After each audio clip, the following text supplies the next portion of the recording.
Hi, this is Aruna silver director from VFF team.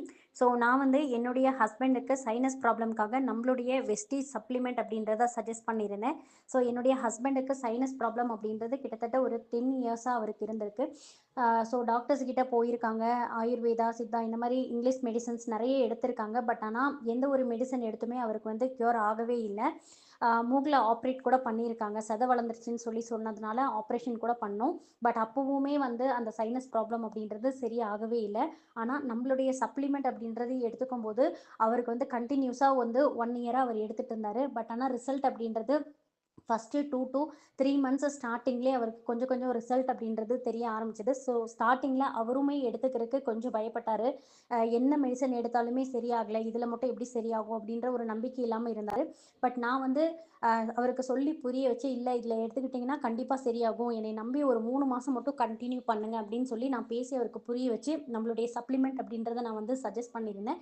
So அப்போ வந்து அவர் என் மேலே நம்பிக்கை வச்சு சப்ளிமெண்ட் அப்படின்றத 2 மந்த்ஸ் கண்டினியூஸாக எடுத்துக்கிட்டாரு. ஆனால் 3வது மாதம் ஸ்டார்டிங் அப்படின்னும் போது தான் வந்து அவருக்கு கொஞ்சமாக ரிசல்ட்டே அப்படின்றது தெரிய ஆரம்பிச்சது. ஸோ அவருக்கு என்ன ப்ராப்ளம் இருக்குன்னு பார்த்தீங்கன்னா, ரன்னிங் நோஸ் கண்டினியூஸாக இருந்துக்கிட்டே இருக்கும். அதே மாதிரி அடுக்கு தும்மல்னு சொல்கிறது அதுவுமே கண்டினியூஸாக இருந்துக்கிட்டே இருக்கும். எப்போவுமே தலைவலி இருந்துக்கிட்டே இருக்கும்.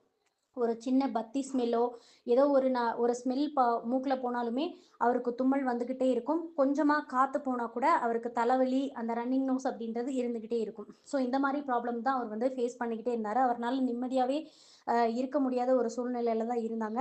அப்புறம் நம்மளுடைய சப்ளிமெண்ட் எடுத்துக்க பார்த்தீங்க அப்படின்னா 3வது மாதத்தில் கொஞ்சம் கொஞ்சமாக ரிசல்ட் அப்படின்றது தெரிய ஆரம்பிச்சது. அதுக்கப்புறமா கிட்டத்தட்ட அவர் வந்து ஒரு 1 இயராக எடுத்துக்கிட்டாரு. இந்த 1 இயரில் ரிசல்ட் அப்படின்னு வந்து பார்த்தீங்கன்னாக்கா 100% ஃபுல்லாக க்யூர் ஆயிடுச்சு. இப்போ வந்து பனிக்காலம் வந்தாலே அவர்னால தும்மாமல் இருக்கவே முடியாது. ஆனால் இப்போ வந்து பார்த்தீங்கன்னா அந்த மழைக்காலமாகட்டும், பனிக்காலமாகட்டும் அவருக்கு வந்து அந்த தும்மல் அப்படின்றது வரவே இல்லை. முக்கியமாக அந்த ரன்னிங் நோஸ் தண்ணி வடிஞ்சுக்கிட்டே இருக்கிறது அப்படின்றது சுத்தமாக இல்லவே இல்லை. தலைவலி அப்படின்றது போயிடுச்சு.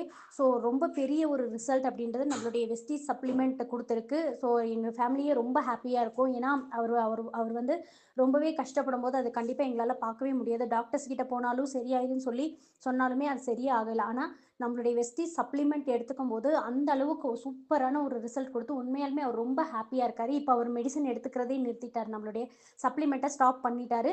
ஸ்டாப் பண்ணதுக்கப்புறமும் அந்த சைனஸ் ப்ராப்ளம் அப்படின்றது இன்னும் வரவே இல்லை. ஸோ அப்பேற்பட்ட ஒரு ரிசல்ட் அப்படின்றது கொடுத்துக்குது.